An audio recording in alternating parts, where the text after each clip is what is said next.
Salut tout le monde, comment ça va? J'espère que vous allez bien, j'espère que tout se passe bien pour vous, que ça va comme vous voulez. Aujourd'hui je vous retrouve pour une nouvelle vidéo, je suis dans la salle d'eau, je vais venir me faire un petit ravalement de façade parce que la tête du matin, ça va une minute, hein, n'est-ce pas? En ce moment j'aime bien mettre ma petite crème de chez Herborian, etc. Prendre un petit peu soin de mon teint, tout ça, tout ça. Et d'ailleurs en parlant de teint, vous étiez quelques-unes à me demander si les taches que j'ai à ce niveau-là, là, un petit peu là, vous voyez j'ai des petits points là, là. Est-ce que c'était des tâches qui venaient du fait que j'ai eu des enfants? Est-ce que c'était des tâches de grossesse, etc. Pas du tout les filles. Je suis née avec ces tâches-là. C'est des tâches de rousseur en fait, même si je suis brune, oui. Mais j'ai quand même des tâches de rousseur. Ma mère en a, ma grand-mère en a, mon frère en a, Ryan aussi en a. Donc voilà, c'est des taches de rousseur, ce n'est pas du tout des taches de grossesse. Il y en a qui me demandent si j'aimerais les camoufler, etc. Non, franchement, elles ne me dérangent pas, elles sont là, elles ont toujours été là.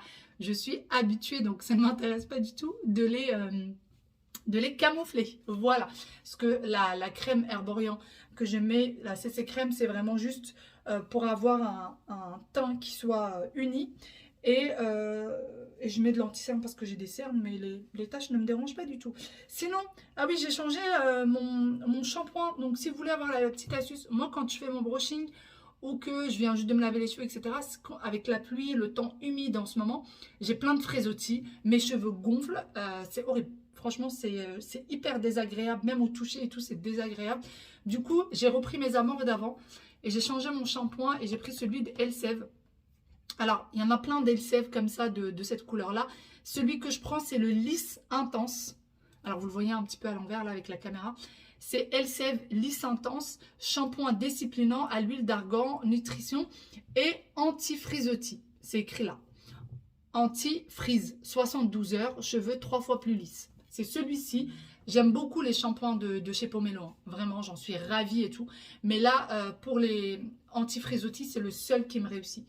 Du coup, quand j'utilise ce shampoing-là avec l'après-shampoing qui va avec, je me lave les cheveux, je fais mon brushing, je sors, zéro frisottis. Vraiment zéro. Ça fait peut-être 10 ans que chaque hiver, j'utilise le même shampoing.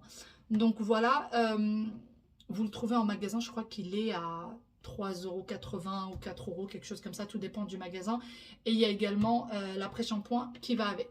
Donc voilà, si jamais vous cherchez un shampoing anti-frisottis, celui-ci, il est nickel. Allez, c'est parti. On va se faire un petit ravalement de façade. Et je commence du coup par ma petite crème Herborian. J'ai déjà mis de la crème hydratante. Donc, c'est parti.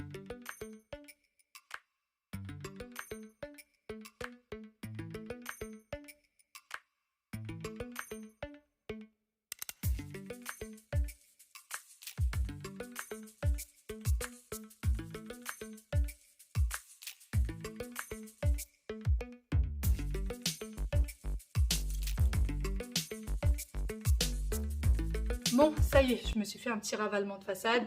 J'ai mis un petit jean et un pull. Ça suffit très bien pour la saison. Là, on a un beau soleil quand même aujourd'hui, donc c'est agréable. Sinon, je voulais vous parler d'un petit quelque chose que j'ai reçu déjà depuis quelques jours et je me dis peut-être que ça va vous donner des idées pour les fêtes qui vont arriver, pour Noël, si vous offrez des cadeaux de Noël, pour les anniversaires, etc. C'est la marque Carativa. Alors, la marque Carativa, de base, elle est spécialisée dans tout ce qui est boîte à bijoux personnalisée. Donc, vous pouvez personnaliser votre boîte à bijoux. Vous avez le lien de tous les articles dont je vous parle en barre d'information du site et vous avez également un code promo en barre d'information. Donc, quand vous l'ouvrez, ça se présente comme ça. Donc, c'est un petit en forme de petit tiroir. Et ensuite, vous avez une petite pochette comme ça dans laquelle il y a votre bijou et ça arrive dans un petit carton comme ça. Donc, si vous voulez préparer les cadeaux des fêtes, c'est franchement le moment. Moi, j'ai commandé ceci. J'ai commandé un petit collier ceci. Vous avez plusieurs tailles de colliers possibles. Moi, j'ai pris celui qui est vraiment à ras le cou. J'aime bien les colliers bien à ras le cou. Vous pouvez le prendre un peu plus grand ou encore un peu plus grand.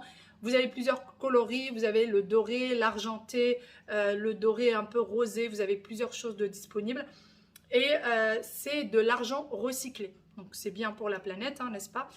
Et donc là, j'ai pris un petit cœur en forme d'aile d'ange. C'est trop, trop mignon. Même mon mari a craqué là-dessus. Et donc quand vous l'ouvrez, vous avez un petit cœur à l'intérieur. Vous pouvez faire une inscription. Moi, j'ai écrit « Mes amours ». Et de l'autre côté, j'ai mis une photo de toute la famille. Donc la photo, il y a les enfants, mon mari et moi-même. Voilà, c'est une photo de famille. Et je trouve ça trop mignon. Je vais les porter tout le temps avec moi maintenant. J'ai pas encore porté le collier parce que je voulais vous le montrer avant. Et comme je vous disais, ça peut être un très joli cadeau pour Noël, pour les fêtes qui arrivent, etc. Et c'est de l'argent recyclé. Vous avez un code promo, bien évidemment. Je trouve que les prix, franchement, sont très raisonnables. Vraiment, je trouve que leurs prix de base sont très raisonnables. Mais je vous conseille de commencer à commander dès maintenant si vous voulez les recevoir en temps et en heure pour les fêtes qui vont arriver. Je vais le porter, je vais vous montrer ce que ça donne. Alors, j'espère que je l'ai mis dans le bon sens. Oui, je l'ai mis dans le bon sens. J'aimerais quand même que la photo soit sur l'avant. Et alors, moi, je n'aime pas trop les colis avec des grosses inscriptions. Là, c'est discret, il faut vraiment ouvrir le cœur, le petit cœur pour trouver. Donc voilà, moi, ce que ça donne, c'est vraiment à ras le cou et ce que j'aime beaucoup. J'aime pas trop les colliers qui sont trop gros. Donc voilà ce que ça donne. Et quand on ouvre, voilà. On a un petit cœur à l'intérieur avec la photo et la petite inscription derrière. Je trouve ça trop mignon. Dites-moi ce que vous en pensez. Dites-moi si vous aimez ce genre de bijoux ou pas. J'attends vos commentaires. Dites-moi si vous aimez ce genre de bijoux, si vous aimeriez porter ce genre de bijoux ou pas. Ce que vous en pensez du tarif, etc. Mais franchement, j'en suis vraiment fan. Je suis très contente. Donc encore une fois, c'est la marque Carativa et vous avez tout en barre d'informations. Moi, je vais mettre mes chaussures et je vais vite aller faire les courses. Et une fois que j'aurai fait mes petites courses, je vais revenir du coup pour ranger l'appartement. Finalement, j'ai décidé de faire le ménage avant même de sortir puisque je n'avais vraiment que très peu de choses à faire. Juste à remettre 2-3 petites choses en place. La chambre parentale était déjà faite, les salles d'eau également. Donc je n'avais que le salon, un petit peu la cuisine débarrassée. Tout ce qui avait servi pour le petit déjeuner, les céréales qui traînaient encore sur le bar de la cuisine. Il reste encore quelques petits gâteaux. Et du coup, je range la cuisine et je vais finir par les chambres des enfants. Alors le ménage, même quand il y en a très peu comme ça, eh bien je préfère le faire plutôt que de le laisser traîner. Plus on laisse les choses s'entasser et plus on en aura à faire. Donc à chaque fois, dès qu'il y a la moindre petite chose qui traîne à la maison, j'essaye de l'enlever dès que j'ai un petit moment. J'essaye de le retirer et comme ça, j'ai beaucoup moins de bazar à la maison, ça s'entasse moins. Et ensuite, quand vous venez ranger, c'est beaucoup moins fatigant. Bien sûr, je comprends toutes les mamans qui travaillent et qui sortent tôt, qui rentrent tard. Je comprends tout à fait que les choses peuvent traîner et je l'ai vécu. Je sais ce que ça fait. Et si malheureusement, on veut vraiment être sur tous les fronts, eh bien, notre santé empathie et je sais de quoi je parle. Allez, je finis par un petit coup sur le plan du travail de la cuisine. D'ailleurs, il y a beaucoup de nouvelles parmi vous et je vous souhaite la bienvenue sur la chaîne. Ça me fait vraiment plaisir. Bienvenue à toutes. Et bien sûr, j'ai autant la question d'où vient ma cuisine. Elle vient de chez Darty Cuisine, les filles. Pour celles qui m'ont demandé pour les tiroirs de plainte, elles n'ont pas trouvé d'endroit pour les faire. Eh bien, il paraît qu'il y a une nouvelle norme dans les cuisines et que maintenant, les plaintes, elles sont très petites. Du coup, ce qui fait que c'est pas possible de faire des tiroirs de plainte. Alors apparemment, c'est une nouvelle norme qui est sortie il y a moins d'1 an maintenant, de ce que j'ai entendu, et c'est très compliqué. Même chez Darty, j'ai de la famille qui a voulu faire la cuisine chez Darty et on leur a dit qu'ils ne faisaient plus de tiroirs de plainte, malheureusement. C'est vraiment dommage parce que c'était un gain de temps énorme. Alors, il faut savoir que nous, on est assez grands, mon mari est assez grand et moi aussi, et étant donné que j'ai des problèmes de dos, j'ai voulu absolument à ce que la cuisine soit assez haute. Et le fait que ma cuisine soit quand même très haute, eh bien, forcément, les plaintes sont beaucoup plus hautes. C'est peut-être aussi pour ça que j'ai réussi à avoir des tiroirs de plaintes. Je ne sais pas, à demander. J'ai fini le rangement de la chambre d'Aya, il y avait très peu de choses à faire et je continue par celle de mon petit Wael. Je n'ai même pas eu le temps d'aérer le matin. Je vous avoue que je me suis essentiellement occupée de la chambre parentale et des salles d'eau. Multifonction, les mamans. On est au téléphone, on répond aux appels importants. J'avais un appel quand même assez important ce matin-là. Et du coup, je répondais au téléphone et je continuais mon ménage pour ne pas perdre de temps. Je n'ai pas grand chose à faire, comme je vous disais, j'ai pas de lit à changer, j'ai pas beaucoup de poussière à faire, vraiment juste ce qui est visuel et juste les couettes à remettre en place. Du coup, ça prend vraiment très peu de temps. En à peu près une demi-heure, j'avais terminé tout ce que je vous montre là. Et comme je vous disais, j'ai pas beaucoup de poussière, mais il y en a quand même un petit peu. Surtout sur eh bien, l'écran, le bureau de Wael et puis l'imprimante, tout est noir. Donc la moindre petite poussière se pose dessus, on la voit tout de suite. Donc je dépoussière tout ça, je remets chaque petite chose en place. Bon, je sors enfin. Finalement, je voulais d'abord aller faire mes petites courses et après faire mon ménage. Et au final, j'ai fait le contraire. J'ai d'abord mangé avant de sortir. Donc là, je vais aller à la boucherie, je vais acheter la viande.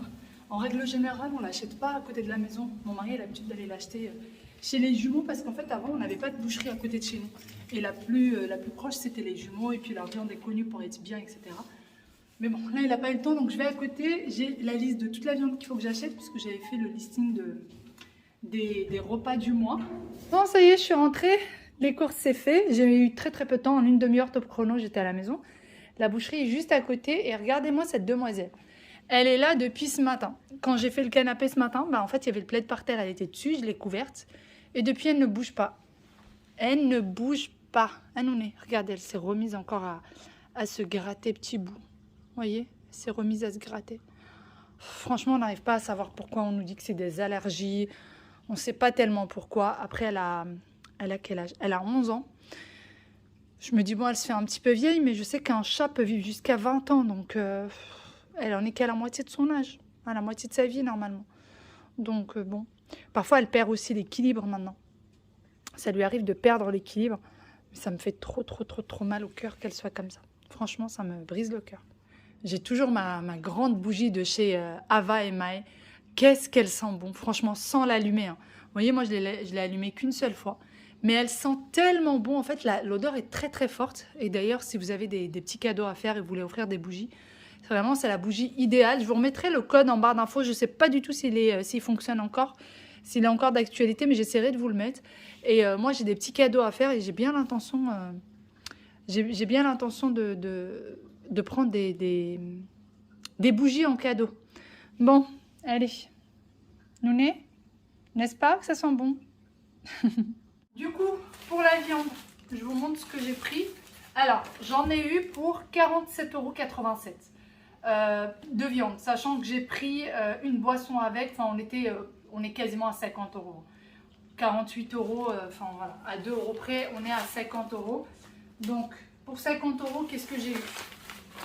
Eh bien, je commence directement le rangement de la viande tout en vous montrant. Donc, j'ai pris 1 kg de blanquettes de veau et je vais directement commencer à diviser les parts pour pouvoir les mettre au congélateur. Alors nous, la viande, elle nous tient très longtemps, tout simplement parce qu'on mange très peu de viande. Donc là, on va mettre à peu près 2 morceaux et 2 morceaux nous suffisent à nous 4 puisque c'est des morceaux quand même assez conséquents. Pour ma part, je trouve, je sais qu'il y en a beaucoup d'entre vous qui vont me dire mais c'est très peu de viande.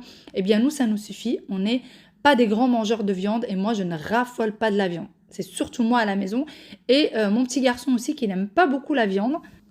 Du coup, des petites quantités nous suffisent largement. Donc là, pour 1 kg, j'ai eu 4 parts. Donc j'aurai 4 recettes avec 1 kg de viande. Il faut savoir qu'on est 2 adultes et 2 enfants à la maison pour les personnes qui viennent de nous découvrir. Et bien, comme ça, vous connaissez la composition de la famille. Il y a 2 petits, 2 grands et un petit chat. Et j'ai également pris 4 cuisses de poulet. Et je vais tout simplement mettre 2 cuisses par sachet. Puisqu'en général, quand je fais des repas avec des cuisses de poulet, en général, c'est un repas qui dure pour 2 jours. Et oui, je sais très bien que je vais avoir des commentaires me disant « Mais c'est pas possible de manger aussi peu de viande ». Eh bien si, on raffole vraiment pas de la viande à la maison. Mon mari aime bien, mais pas énormément non plus.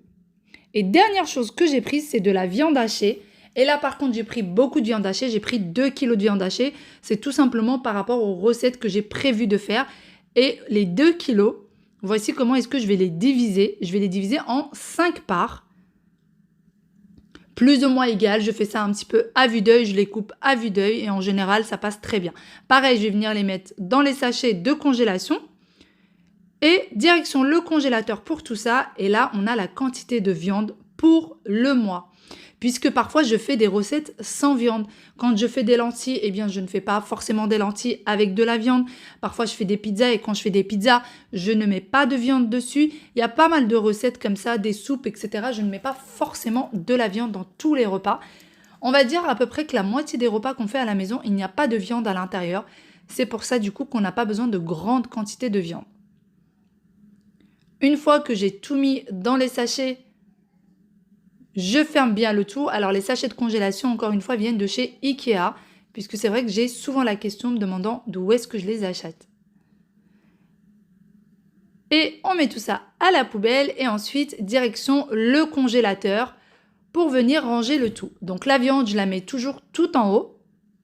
Et là, je vais venir mettre la viande hachée. Alors, je n'inscris pas les noms. Je sais très bien ce que j'ai et en général, je mets par tas. Donc, je me repère très bien. J'ai mis la viande hachée et le poulet et ensuite, en dessous, je mets la blanquette de veau. J'ai laissé un sachet pour le repas du jour. Et c'est parti, du coup, je vais commencer à préparer le repas du jour. J'ai pris de la blanquette que je vais venir couper en petits morceaux. Je vais préparer le harira ce jour-là, donc c'est la soupe pour ce soir. Donc c'est la fameuse soupe marocaine qu'on prend pendant le ramadan. Et avec le froid qu'il fait, c'est le temps idéal pour en faire. Donc pour ça, j'ai pris ma cocotte dans laquelle je vais venir mettre un filet d'huile d'olive. Pendant que celui-ci est en train de chauffer, j'ai besoin de branches de céleri, que je vais venir mixer. Alors à la maison, je les mixe puisque mon mari aime bien le céleri, mais il n'aime pas quand il y a des gros morceaux dans la soupe. Donc je préfère les mixer. Et d'ailleurs, je raffole toujours autant de ce mixeur. Vraiment, je vous le conseille à 1000% si vous cherchez un mixeur. Il est vraiment top. Vous l'avez d'ailleurs en barre d'informations. Moi, je l'ai acheté sur Amazon. Et dernièrement, il était en promo à 29 €. Donc, je mets tout le céleri et je vais venir le lâcher. Pendant ce temps-là, l'huile a fini de chauffer. J'ai mis la viande à l'intérieur à feu très doux et je vais venir mixer le céleri. Quand celui-ci est mixé, je vais venir le mettre dans un petit bol. Comme vous voyez, il y a 2 bols sur la droite. Il y en a un dans lequel il y a des pois chiches que j'avais laissé tremper une nuit et que j'avais mis ensuite au congélateur parce que j'avais fait une grosse quantité et donc quand j'en ai besoin comme aujourd'hui, je les sors. Et j'ai également un bol dans lequel il y a à peu près une petite poignée de lentilles que j'ai trempées dans de l'eau, que j'ai bien lavé et qu'ensuite j'ai trempé dans de l'eau.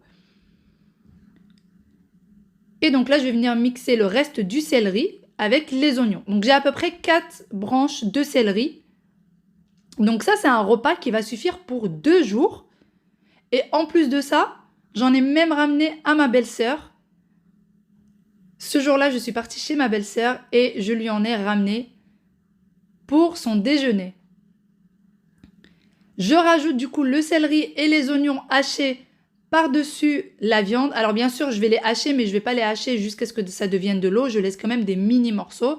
Je rajoute également les lentilles et les pois chiches puisqu'ils ont besoin de pas mal de cuisson, donc je les mets en même temps. Je mélange bien le tout. Et ensuite, je vais, comme vous voyez avec moi, laisser à feu doux. Je ferme et je laisse cuire un petit peu. Quelques minutes plus tard, je reviens. Je vais encore une fois mélanger le tout. Alors, c'est une soupe quand même qui est très riche et qui est très très bonne à déguster. Je vais rajouter de la sauce tomate du commerce. Une bonne dose de sauce tomate. Sinon, vous mettez de la sauce tomate que vous faites à la maison. Et ensuite, les épices. Du sel, une petite cuillère de cannelle, un peu de curcuma, un petit peu de gingembre et un petit peu de poivre. Et ensuite, je vais venir couvrir d'eau. Alors, c'est de l'eau chaude. 2 litres à peu près d'eau chaude. Et ensuite, je vais fermer. Je vais mettre à feu fort. Et quand ça viendra à ébullition, je vais baisser. Bon, ça y est, le halala, du coup, elle est en train de cuire. Et là, je vais faire l'accompagnement. Vous allez voir que l'accompagnement est très très facile. En général, quand je fais le halala, j'essaye toujours de faire ou des briques ou des petits pains ou des choses comme ça. Donc là, je vais essayer autre chose. On va voir ce que ça donne. Les enfants sont en train de jouer. Aya est en train de faire un dessin pour sa maîtresse. Ou il était en train de dessiner Pikachu. Dessine-moi déjà la tête, je vais voir. Parce qu'il n'arrive pas à dessiner la queue de Pikachu. Apparemment, elle est un petit peu difficile. Essaye déjà juste la tête. Du coup, il râle. Il râle. Mon fils, il râle tout le temps. J'ai vidé le lave-vaisselle. Il va falloir que je vienne le remplir. Et puis je vais commencer à préparer l'accompagnement. J'ai pas mal de vaisselle derrière, pas mal de petites choses. Mais bon, je vais d'abord commencer l'accompagnement. Avant toute chose, je ne sais même pas quelle heure il est. Il est 17h59, donc ça va, il est même pas encore 18h. On est bien dans les temps. Oui, Aya? En plus de ça, la dernière fois, je l'ai aidé, mais il m'a dit non. Et tu voulais l'aider, mais il t'a dit non? D'accord, va finir déjà ton dessin. Ayez des gosses. Ayez des gosses. Nous les gosses ou quoi? Bah oui, c'est vous les gosses. Bah. Bon, pas d'écran pour le moment. Personne n'a demandé d'écran. Donc ça, c'est cool. Moi, je vais demander ma faire un écran. C'est quoi l'écran? Là, C'est quoi l'écran? en fait, Bon, voilà où est-ce qu'on en est. Nouné a quitté sa place. Puis Yaya, elle est en plein dessin. Et Wawil aussi. Ils ont fait un petit peu de Playmobil. Donc voilà, on est là pour le moment. Ah Wawil. C'est Wael qui l'a fait? C'est toi qui as fait les Playmobil? Et hier, c'était qui? C'était Aya. Chacun son tour. C'est vrai? D'accord. Bon, allez, bon dessin. Parce que moi... Oh, bah tu arrives avec ton petit Pikachu. Il est très beau. avec la queue. Retour en cuisine. J'ai besoin d'un oignon du coup pour ma farce que je vais venir hacher. C'est fini. Je ne coupe plus l'oignon maintenant. Je le hache, mais pas énormément encore une fois. Et ensuite, j'ai baissé le feu. Du coup, comme je vous disais, c'est arrivé à ébullition. Ensuite, je baisse, je mets un feu moyen et je vais mettre 1 heure de cuisson. Donc, j'ai mis la minuterie pour ne pas l'oublier. Et pendant ce temps-là, j'ai pris une poêle dans laquelle je vais mettre un bon filet d'huile d'olive. Je rajoute les oignons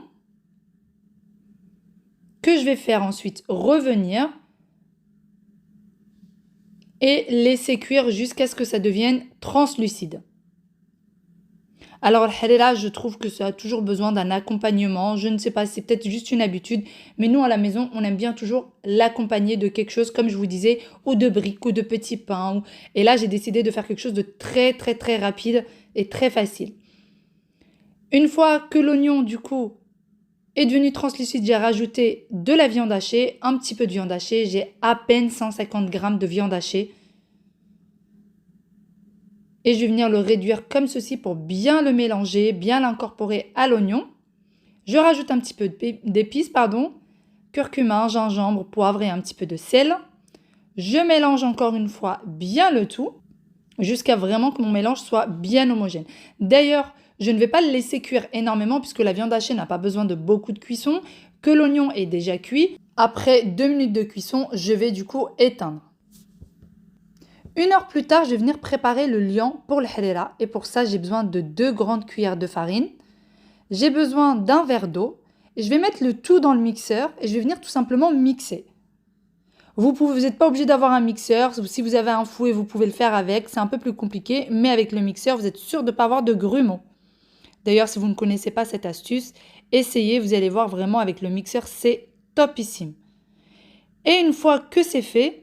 Et 1 heure plus tard, une fois que le halala a fini de cuire, regardez, l'eau a bien diminué. Vous voyez la trace des 2 litres. Je vérifie que les pois chiches sont bien cuits. Ils le sont très bien. J'ai pas eu besoin de rajouter d'eau. Par contre, de rajouter un petit peu de sel. Et j'ai ensuite rajouté le liant petit à petit. Et je viens mélanger. Et je laisse cuire, bien sûr, puisque la farine avec l'eau a besoin de cuire. Donc, je laisse cuire, mais je mélange très, très, très souvent. Une fois que j'aurai laissé cuire un petit peu, eh bien, je vais rajouter de la vermicelle. Vous voyez, c'est celle qui est un petit peu épaisse. Je ne sais pas tellement si ça s'appelle de la vermicelle, mais en tout cas, c'est assez épais. Et je vais venir rajouter 2 bonnes poignées. Je ne saurais pas vous dire exactement la quantité, mais c'est vrai que je rajoute par poignée. Faut pas que la soupe soit épaisse, parce que c'est quand même une soupe, mais il ne faut pas non plus que ce soit de l'eau. Et je mélange bien. C'est très, très important de ne pas cesser de mélanger, parce que sinon, la farine plus la vermicelle, ça va faire une pâte, ça va se mettre en boule et ça va être vraiment pas bon. Bon, du coup, ce que je vais faire, c'est que je vais faire des petits pains, mais j'ai pas besoin de pâte à pain. Je vais tout simplement utiliser la pâte feuilletée, donc c'est bien la pâte feuilletée rectangulaire. Si vous n'en trouvez pas, vous faites avec de la pâte feuilletée ronde, tout simplement. Vous venez découper des ronds. Donc moi, j'ai trouvé de la pâte feuilletée rectangulaire et je vais faire avec. Donc, J'ai également, donc là j'ai mon mélange, j'ai du fromage pour les burgers, vous mettez le fromage de votre choix ou alors vous n'en mettez pas du tout. Du jaune d'œuf avec un petit peu de lait mélangé, quelques graines de sésame, ce qui est complètement facultatif puisque c'est vraiment que pour la déco.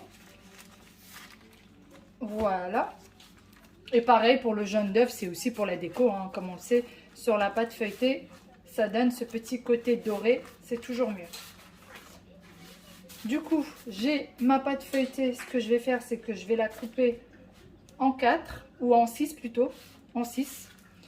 Donc pour la couper en 6, je vais tout simplement la plier comme ceci pour avoir vraiment le marquage des plis et pour venir bien la couper avec des tailles, à la bonne taille en fait, tout simplement. Voilà, vous voyez, il y a le marquage et du coup c'est beaucoup plus facile. Du coup, avec un couteau qui coupe bien, je viens couper en 6. Alors, il faut vraiment que votre pâte feuilletée, vous la sortez à la dernière minute, sinon elle devient très difficile à travailler. Plus vous la sortez tôt, plus elle devient trop molle et trop difficile à travailler. Une fois que j'ai coupé en 6, je viens mettre un carré de fromage comme ceci. Bien évidemment, la farce, il faut la laisser bien refroidir, sinon elle va abîmer votre pâte feuilletée. Et là, je vais tout simplement venir faire des petits pains. Ils étaient délicieux, vraiment délicieux. J'ai pas eu besoin de pâte à pain. Vous pouvez également la faire avec de la pâte à pizza du commerce.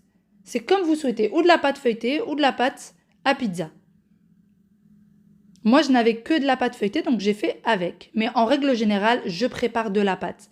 Et ensuite, je vais venir mettre de la farce au milieu. Comme ceci. Donc, je mets un petit peu de farce et vers la fin, je verrai ce qui me reste et je viendrai équilibrer les petits pains. Alors, pour cafeter un petit peu, mon mari en a mangé 4 ce jour-là. Aya en a mangé 1 et moi 1. Wayne n'en voulait pas et mon mari en a mangé 4. Et ensuite, je vais fermer comme ceci. Je vais bien souder les côtés. Et je vais venir travailler un petit peu à la main. Vous pouvez rajouter un petit peu de farine sur vos mains pour ne pas que ça colle.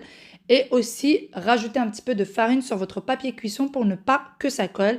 Et je mets la forme d'un petit pain. Je mets ça sur du papier cuisson, sur une plaque qui va aller au four.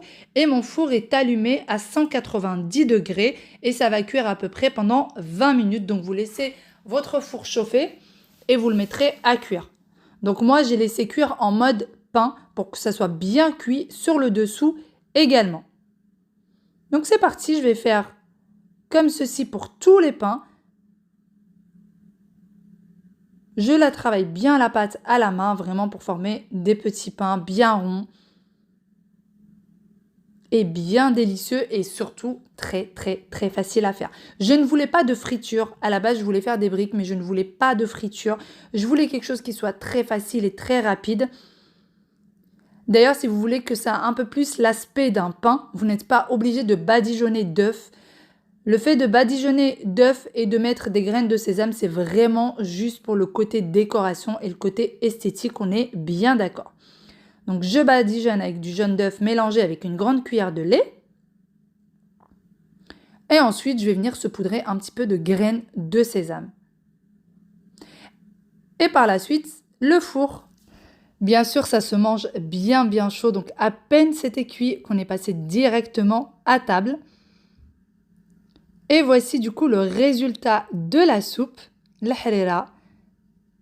C'est vraiment très bon. Moi, ça restera pour toujours ma soupe préférée. J'en raffole. Et surtout, si vous mettez un petit peu de cannelle à l'intérieur, ça lui donne ce petit goût et ce petit parfum délicieux. Et voici pour les petits pains, ils sont bien cuits sur le dessous et sur le dessus. Vous voyez, c'est très important de faire cuire sur le dessous, comme ça ne fait pas une pâte. Donc moi, le mode pain dans mon four, il cuit surtout sur le dessous. Après, la chaleur du four fait cuire aussi sur le dessus, bien sûr. Sur ce, j'espère vraiment que cette petite vidéo vous a plu. J'espère que vous avez passé un bon moment avec moi et je vous fais de très gros bisous. Bye bye.